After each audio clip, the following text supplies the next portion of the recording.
terribly humbled, but extremely excited to receive this honor.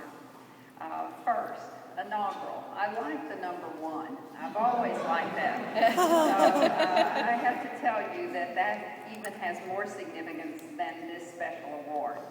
I see so many people in this room that could be standing here as I am, because they've done incredible things. They have taken opportunities and not only done them very well, but they have created opportunities for other people. And certainly the Commission for Women, how come it took so long for that to get going? But sometimes that happens, but they're certainly vibrant and energetic at this point in time, and I appreciate all of you that represent that particular body. I had a lot of thoughts today, and my day was a fun day, but it did start in a rather unique way. I stepped out of my house in the backyard, and I was confronted by a rather large rattlesnake. And I did war with him, and thankfully I won. I routinely go to play golf, and I was at the University of Texas golf course, and I always when I'm there see birds that I'm fascinated by, roadrunners. I think they're very unique. They're very unique to this part of the country, and I just love how they look. And I have to tell you that in a lot of different situations, I still think about Bebo. I think about the longhorn. I think about how unique the longhorn is as an animal. And I sort of, in my mind, thought about those animals, as unique as they are, sort of represent Texas. They are determined, they're resilient, they're not only special in the way they look, but they're able to do what I always appreciate. They're able to hustle, to survive in situations like we have now, where we are in a drought situation. And I thought about Texas, and I thought about how special it is to be a Texan. I then immediately thought about Austin and how very special it is to grow up in this city.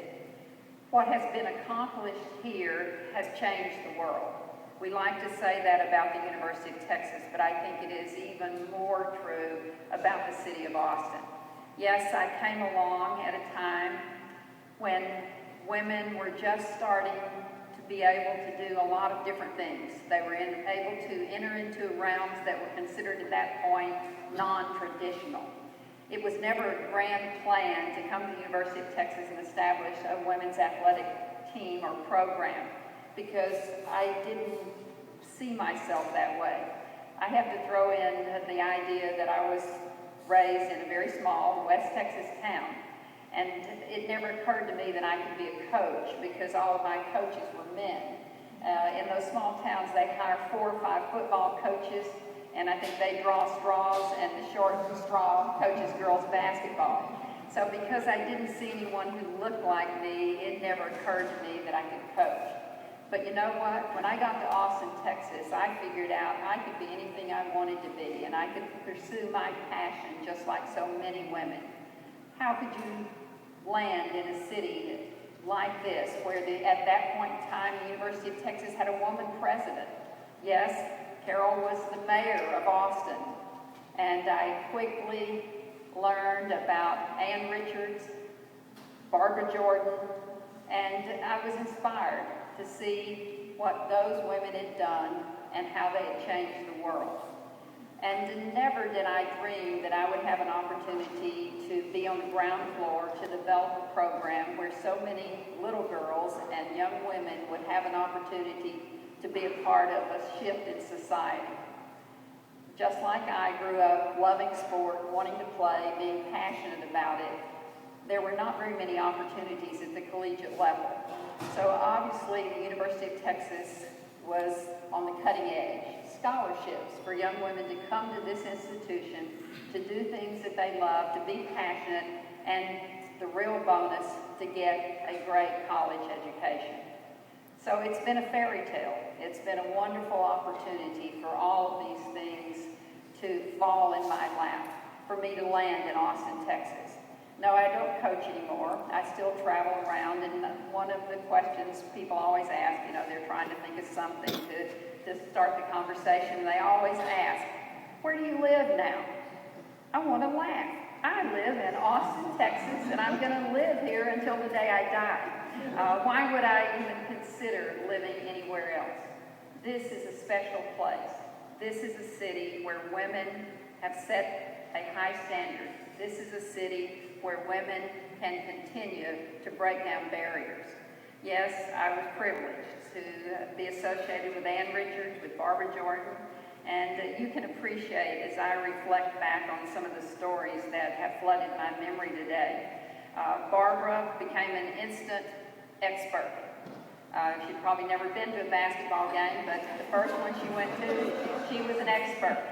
Anne, on the other hand, I think she came just to socialize. But as they would sit close to me and the game would unfold, I remember one game in particular, Barbara reached over and tapped me in the middle of the game and said, the voice that makes you feel like you want to join something,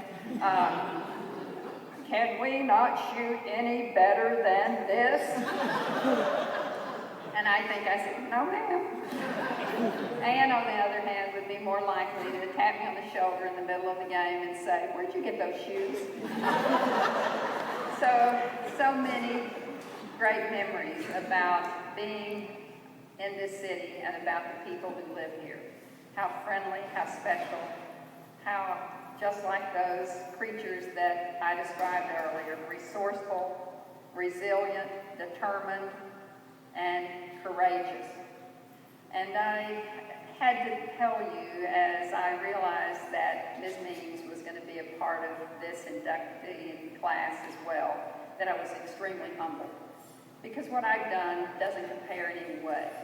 It doesn't even measure up in any sense to what she has done to change things for the people that come after her.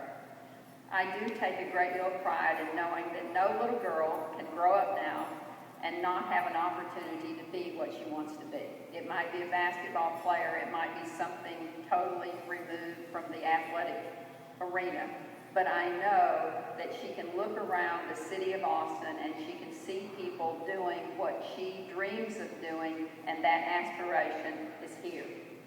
Ms. Means changed all of society for so many of us, and I just can't express to you, short of telling you a couple of stories in closing, things that were more meaningful to me in my career than the 900 wins. And I'll tell you that you didn't mention the losses, and I remember the losses a lot more than the wins. But I was coming home with the team, and we were coming in the old airport. There was only one concourse, so everybody came down the same hallway. And we were returning from just a normal trip, and there were a group of ladies who were around doing their job, vacuuming and cleaning around in the airport, and they were in their uniform, so I knew that that was who they were. And we walked through, and I hear one of those ladies say, and I almost get teary-eyed every time I say this, because it was meaningful, it was a little thing, but I heard one of those women, as she watched our team walk through the airport, she said, they made me proud to be a woman. And I thought, how many things have happened over time that have inspired all of us? It may be something that we're totally unaware of, but I think that's what this particular Commission for Women represents. And in closing, yes, society's changed. It's changed in terms of how we view women and their abilities and their opportunities, and I have to say, changed much for the better. At the end of the season, one of the professors at the University of Texas, a woman who started to come to the games, and I had met her, and she had a little girl who was 3 at the time, and she and her husband, a little girl, came to the games, and she told me a story at the end of that season. She said, we came to the games, we watched the teams play, and we went home one night. It was during the NCAA playoffs, and when we got home, we turned on the television, and there was a basketball game going on, and my daughter was interested because we'd just been to a game, and she watched the game for a minute, And she said, boys play basketball?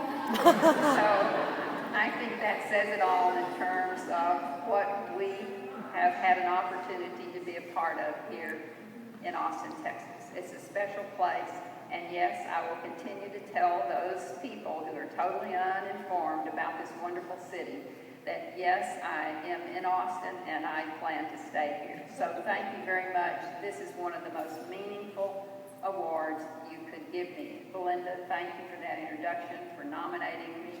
Julia, for what you do with all the little girls that you influence, and there's so many of you in this room who have made such a difference not only in my life, but in the lives of all the people around you.